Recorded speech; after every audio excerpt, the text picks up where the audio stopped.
Item Number: YOS-157. Object Class: Keter. Containment Procedures: YOS-157 is to be encased in a 35 cm cubed glass cube at all times.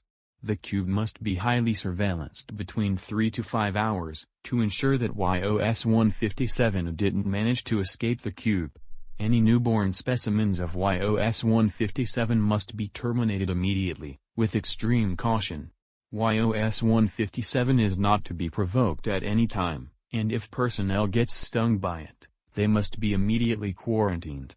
Once the subject in question gets entirely consumed, the newborn specimens must be immediately terminated using pesticides. If YOS-157 managed to break out of containment, Protocol 157A must be initiated immediately. See Protocol 157A below for more details.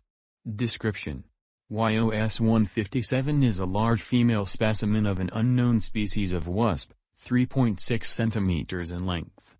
Unlike other species of wasps, YOS-157 is in a passive state around other organisms, unless provoked. YOS-157 is capable of reproducing a large number of eggs. Observation of said eggs appears to be a maximum of 214 eggs, and the newborn specimens can come to life in no less than 2 hours. If YOS-157 is provoked in a way that would threaten a normal insect's life, it will immediately attack the subject using its stinger. Analysis reveals that YOS-157 produces more eggs, but they are placed within the subject themselves. YOS-157 will also drain 21 milliliters of blood from the subject. After this has been done by YOS-157, it will revert back to its docile nature.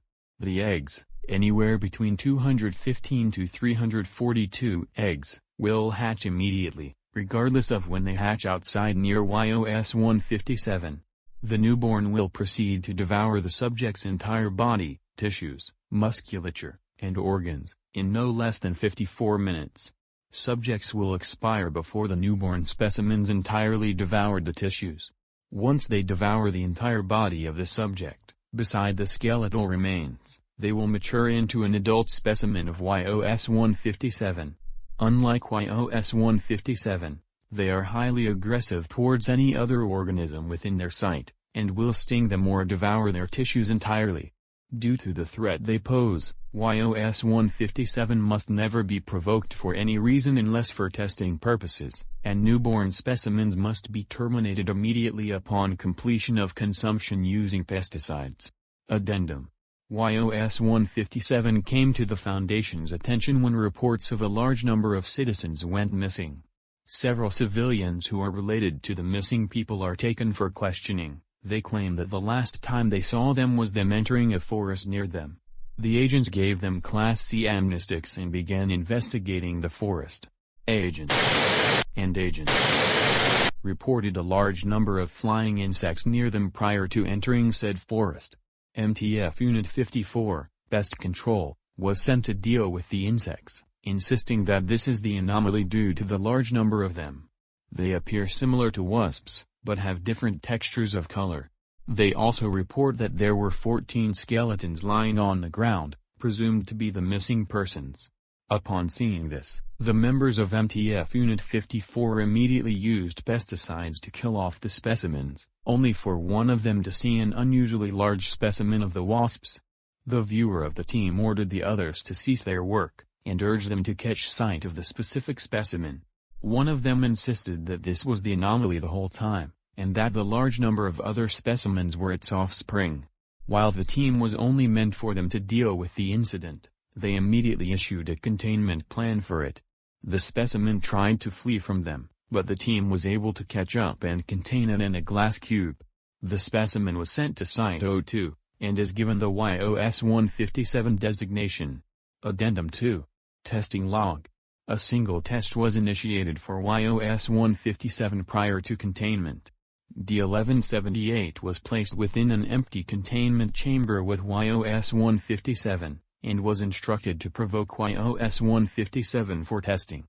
D1178 at first refused, stating that he had a fear of insects while at a young age. After being instructed further, he relented. After provoking YOS-157, it stings the subject, and inserts 316 eggs within him, and drains 19 milliliters of his blood. YOS-157 released its stinger and flew away from him. After 54 minutes prior to D1178 getting stung, D1178 expired 12 minutes earlier, and he was reduced to a skeleton. The newborn specimens were instantly terminated using pesticides, and the skeleton of D1178 was removed once the pesticide dissipated. YOS-157 was placed back into the cube, seemingly unaffected by the pesticide. Protocol 157A. If YOS-157 was able to breach containment, the site is to be on lockdown, and the area where YOS-157 is locked in due to the steel electrical doors must cause the temperature of the room to decrease. Once YOS-157 is incapacitated, it must be placed back into the cube with caution. This protocol must not be lethal to YOS-157, and caution is to be initiated in order to not accidentally terminate YOS-157 in the process.